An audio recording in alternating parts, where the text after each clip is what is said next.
This episode of I Work for Him is brought to you by SaferNet, online at safernet.com. You've tuned into I Work for Him, the voice of collaboration for the faith and work movement. We are your hosts, Jim and Martha Brangenberg, and our mission is to transform the workplace of every Christian into a mission field. What could that look like in your workplace? Well, let's find out right now. Yeah, Martha and I were in Jacksonville, Florida a few years back, and a business guy who had owned his business for 30 years was telling us his story. He had infiltrated his entire organization with a biblical worldview. His culture was solidly about loving the employee and taking great care of them. Overall, he was wildly profitable, and his customers and employees were very happy. As this business owner believed the American dream of retirement was biblical, he decided to sell his business. He got multiple bids and sold it to the highest bidder. No consideration was given in choosing a takeover company that would preserve his culture. It was all about the money. Guess what? In 6 months, the company was unrecognizable. Employees had quit, and the once great culture had eroded into a typical culture focused on profit, not purpose and culture. This is a story being repeated over and over again all over the country. We even witnessed a church do it with their assisted living community. This has got to stop.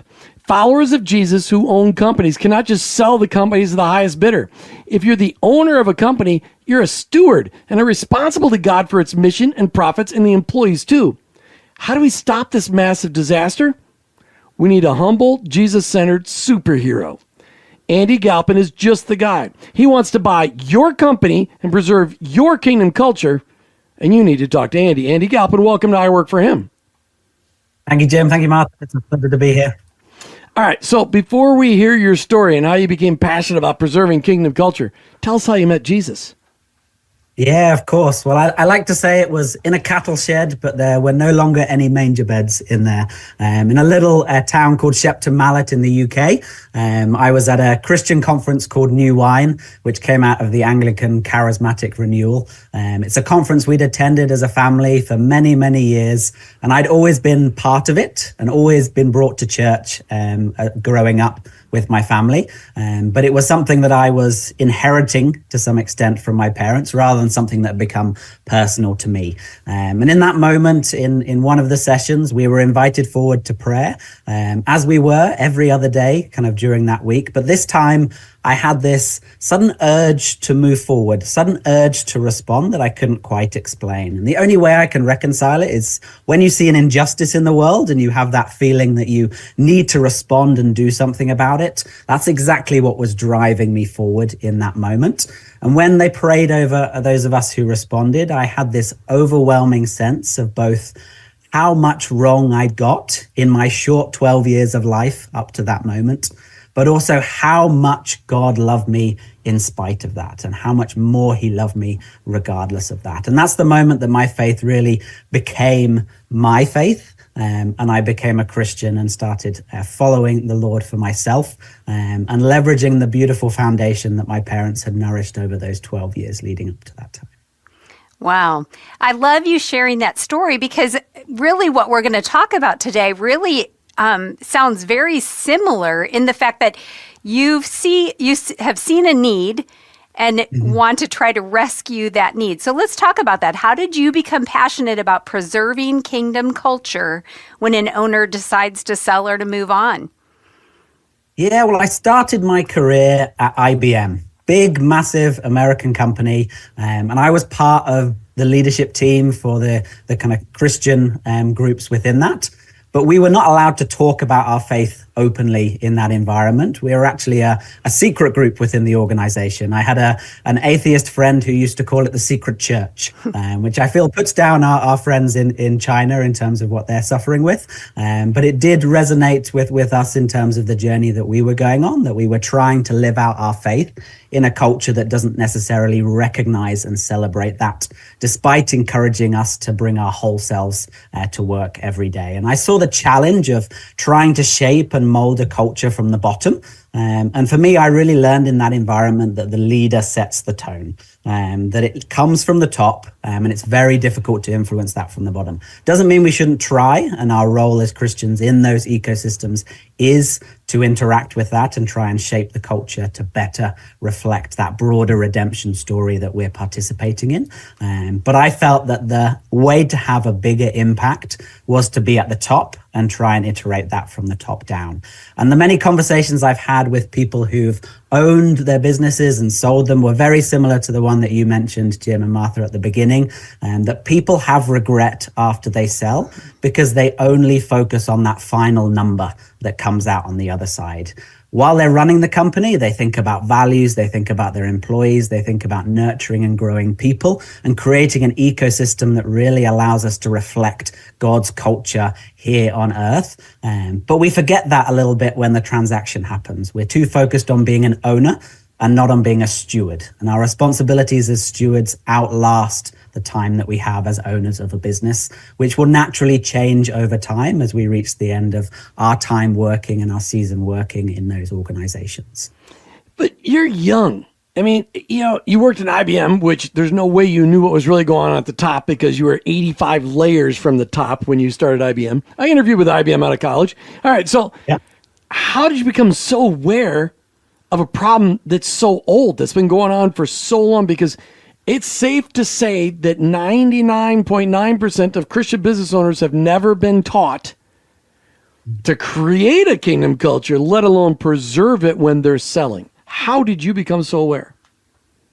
I think part of it comes from my experience in churches. I was part of a church in Portsmouth called City Life Church that was very intentional about building a culture that reflected the kingdom of God and enabled people to carry that out into their day-to-day jobs and their day-to-day workplaces. So from a very young age, I was following some of John Maxwell's leadership teachings and trying to apply that in a leadership context within the local church, and then working and going to work and going to university outside of that context and wrestling with how do I take what I'm doing in a church setting and bring it into the workplace, because I believe we are called to be ambassadors into the world.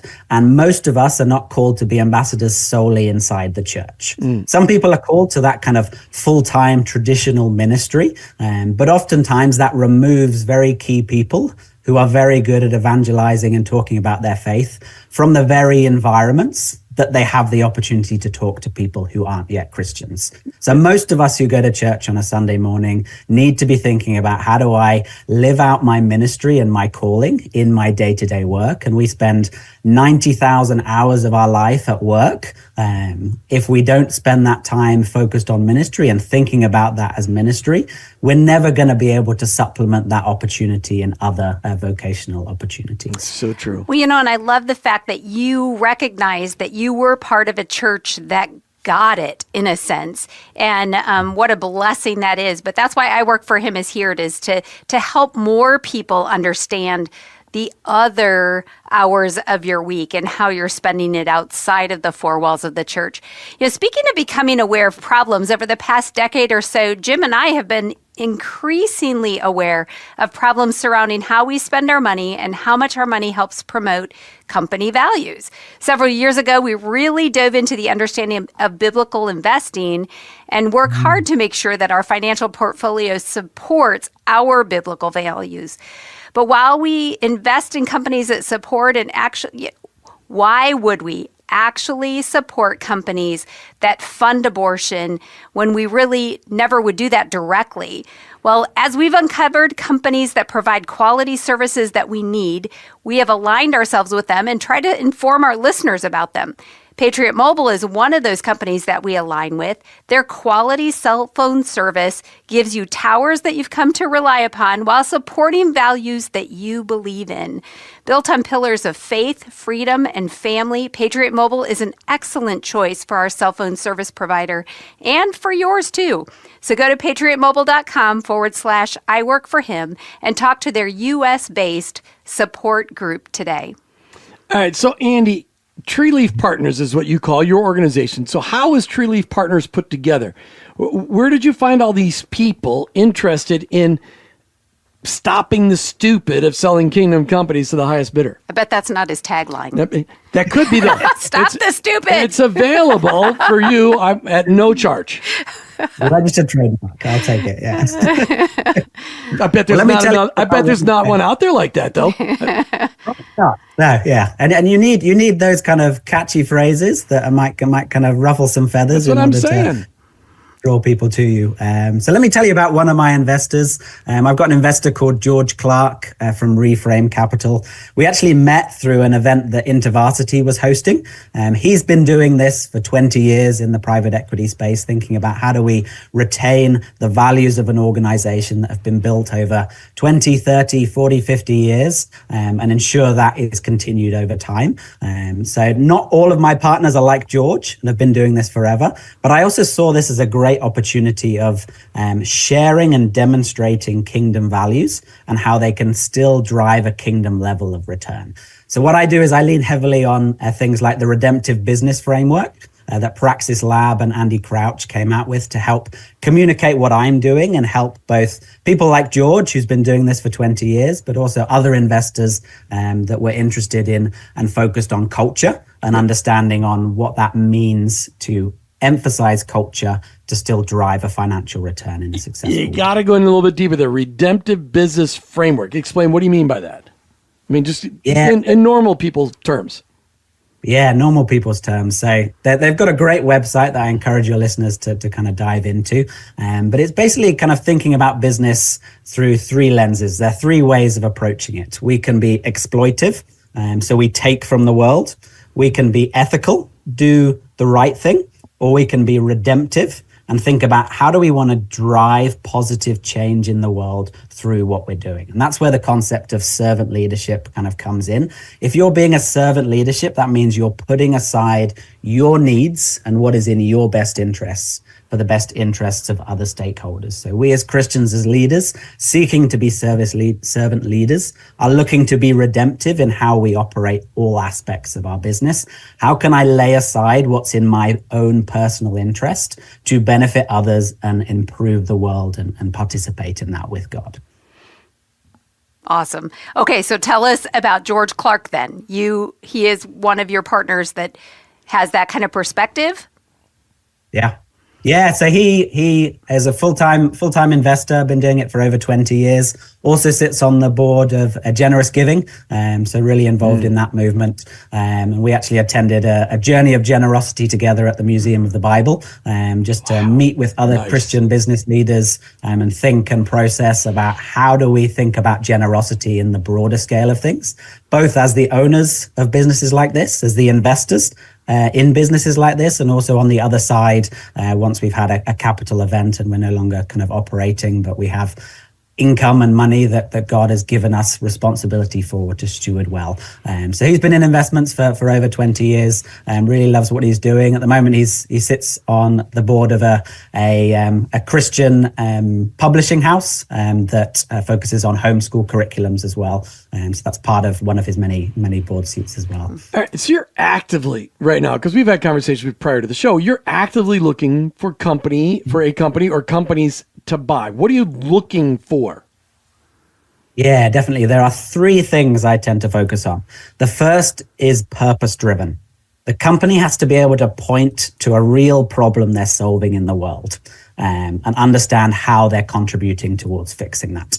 It's why I tend to focus a lot on sectors like education and healthcare.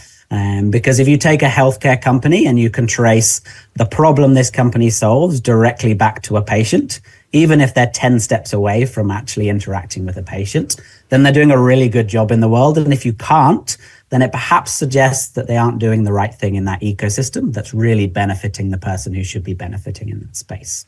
The second thing I look for is places I can add value to.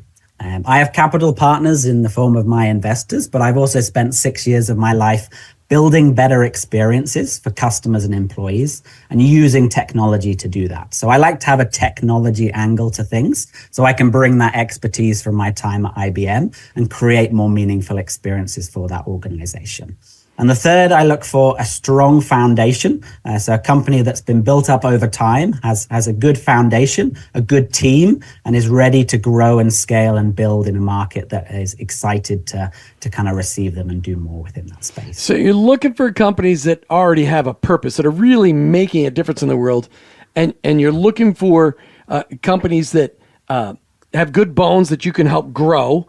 I mean, those are really, what was the third thing? I was like, well, places where he can add value to it. Yeah, things that you can actually, hey, this is a good company, but there's some things we can improve on here. So you're actually like, hey, we can clean up a little bit and make it better.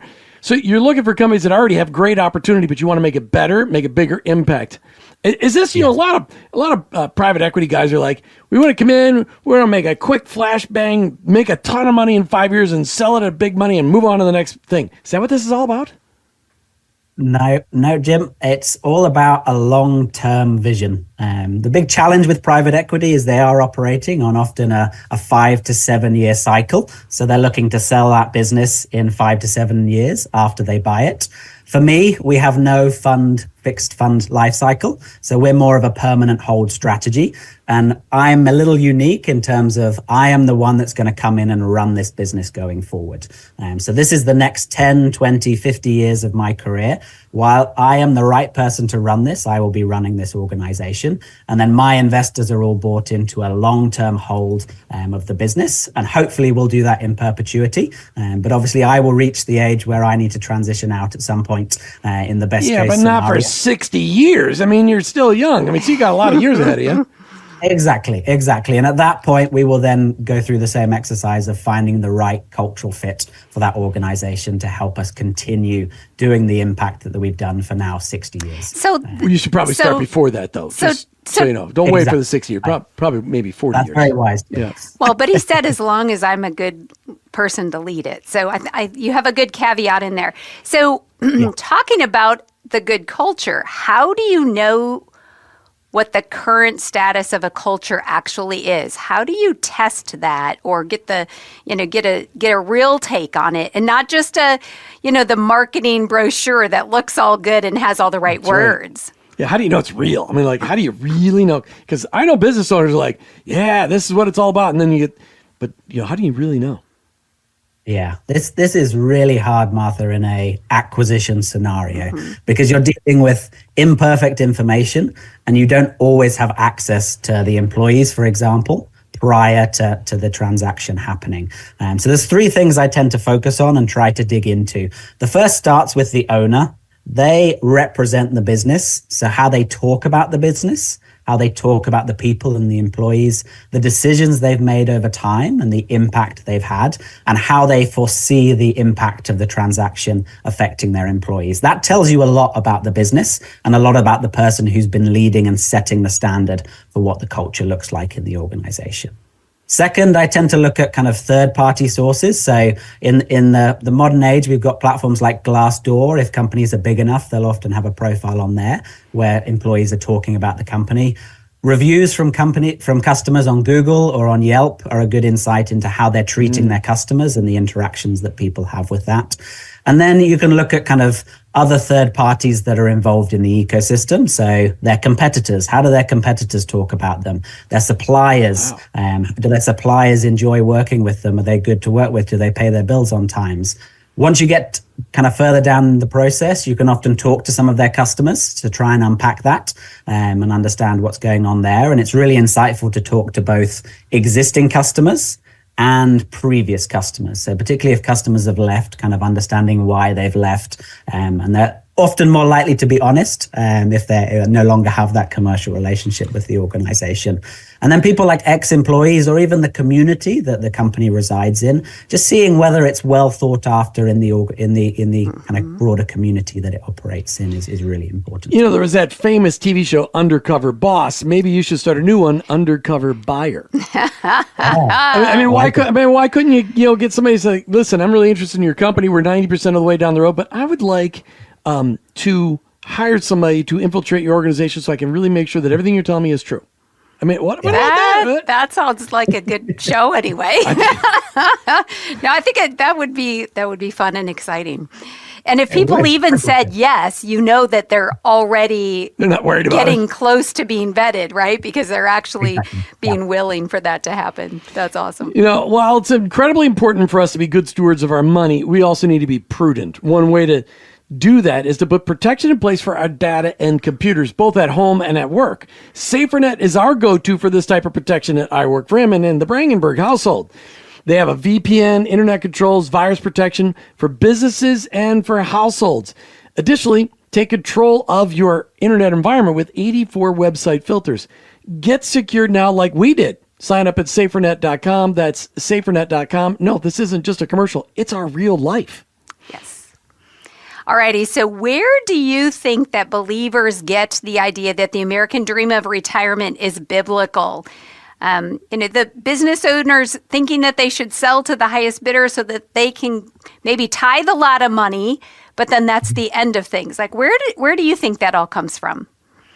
Yeah, I think one of the things that has made Christianity spread so well is it doesn't have very necessarily defined ways of running the economy or the government or the ecosystem. So it adapts really well to different cultural environments. So although the core of Christianity is the same all across the globe, when you go to Uganda, when you go to Ukraine, when you go to different places, you will see different cultural expressions of that. And I think that's a really beautiful thing we have in the church.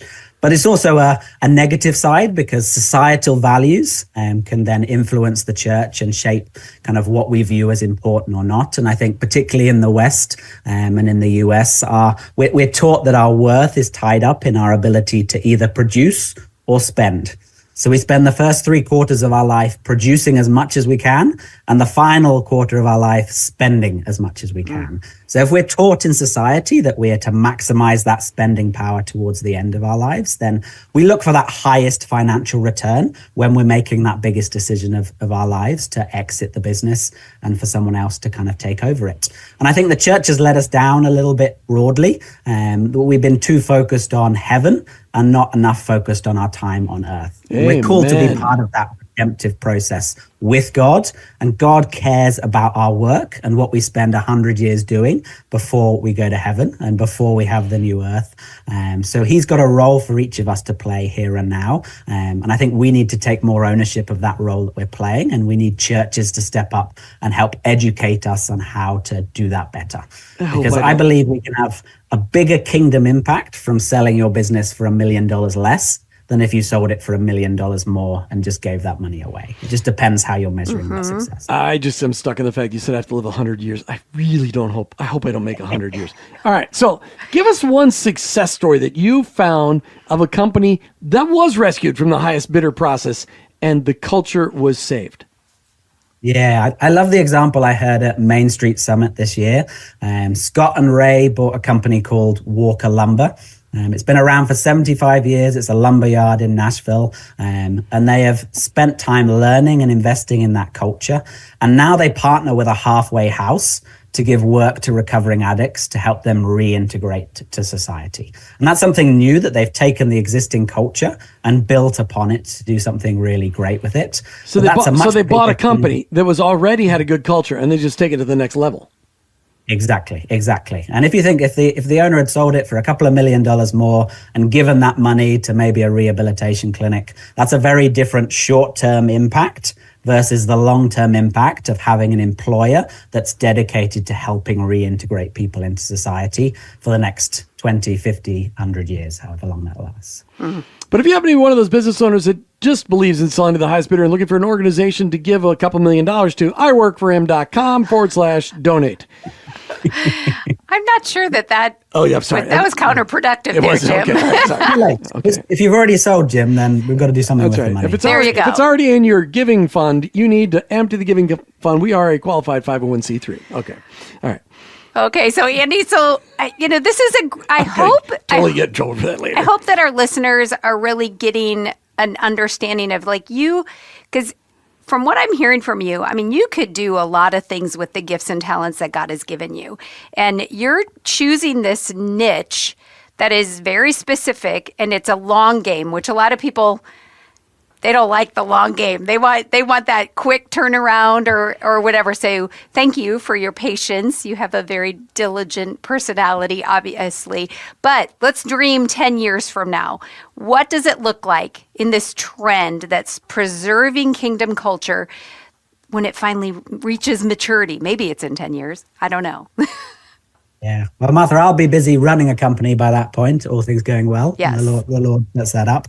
But I'd love to see more of an ecosystem in the church where young, hungry, passionate believers can step into kingdom-led businesses, learn from the best, the people who've been running these businesses for 30 years, and then continue building out that kingdom-led vision into the future as the owner takes a step back. And I think we can be more intentional about creating that ecosystem. And I know some organizations like C12 are already trying to think about how they can do that. And I'd love to see more people getting around solving this problem. Well, actually, let me dig deeper with just one more question, because a lot of people, we know that there's this research that says millennials want jobs that have purpose, that they want more from what they're going to do. And it may look very different than what more might look like to me or past generations, right? So how do we make that connection? How do we get those people that are looking for that purpose connected with the businesses that we're hoping can have longevity purpose for the kingdom? Yeah, I think it takes some intentionality. I really love the NASA story where I think it was President Kennedy was visiting the NASA space station and he bumps into the janitor, and the janitor's sweeping up and clearing up after everyone at the end of the day. And he asks him, "What do you do here, sir?" And he says, "I am helping put a man on the moon." Mm-hmm. And he's not focused on his specific role in the organization. He's focused on the purpose of the organization and why it exists. And whoever leads that organization has helped him connect his work, a clean environment, with the broader purpose and passion that the company and NASA is focused on, of putting a man on the moon. So I think as business leaders, we need to be intentional about thinking through that. What is the problem I'm solving in the world? And how do I help connect everyone in my organization with that problem so they can be purpose-driven in the work that they do? And then when I'm going out to the market and either hiring people into the organization or thinking about that next step and that successor, I have got a story that I can help the millennials and Gen Z kind of latch onto and understand the real problem that they're solving in the world and connect with that in their environment. Because small businesses are 99% of the US economy. I think 46% of people are employed by small businesses. We need more people in small businesses, and we need people with kingdom-minded values to shape the world in this world. 30 seconds of a final appeal from Andy Galpin to the business owners listening to the show today. Maybe somebody that's family members of a business owner that's thinking of selling. Andy, give your spiel. Yeah, so I'm a redemptive acquisition entrepreneur looking to help paint the future vision of an organization with an owner who's ready to take a step back and feels called into something different, whether that's into a different business because they're excited about a new idea, or they're ready to spend more time with the grandkids or on the golf course, because those are very exciting as well. Our ministry doesn't end, but our seasons of ministry change over time. So if you're looking for someone who has similar values to you and is excited about building out the legacy that you've started building and completing that picture that you've started painting, then I'd love to hear from you. Equally, I love capturing stories of kingdom businesses that are breaking the way we do things conventionally. So I'd love to hear from you if you've just got stories to share as well. You can find Andy online at treeleafpartners.com. Thank you, Andy Galpin, for being here on I Work for Him. Thanks, Jim. Thanks, Martha. You've been listening to I Work for Him with your host, Jim and Martha Brangenberg. We're Christ followers. Our workplace, it's our mission field, but ultimately, I work for him. This episode of I Work for Him is brought to you by SaferNet, online at safernet.com. If it's easy to use, you will use it. What if you had one place to monitor all the internet activity of everyone in your family? Attention, I Work for Him listeners. Safeguard your business and family with SaferNet VPN. We deliver top-notch cybersecurity with a user-friendly approach, protect sensitive data with a virtual private network, and shield loved ones from harmful content with 84 internet filters. Choose SaferNet VPN for peace of mind. Get secured now. Sign up at safernet.com. That's safernet.com. Did you know that God has a calling on your life? It's true. He's called you to bring Jesus to the world. For some, that may look like a pulpit or a foreign mission field, but for most of us, it looks like a construction site, a cubicle, a hospital, or a classroom. Wherever it is that you work, live, volunteer, and invest, that is your mission field. To learn more about integrating your faith into your work and retirement, check out our books, I Work for Him, She Works for Him, and I Retire for Him, by going to iworkforhim.com/bookstore. Thanks for listening to the I Work for Him podcast with your hosts, Jim and Martha Brangenberg. Please visit iworkforhim.com to learn more about connecting your faith and work, to join the I Work for Him Nation, or subscribe to our weekly blog. You can also follow us on social media at I Work for Him to stay up to date and meet our guests. If today's message spoke to you, please subscribe, rate, and review the show on your favorite podcast platform. Your review will launch more workplace missionaries across America. That's at I Work for Him and online at iworkforhim.com. I work, the number 4, him.com.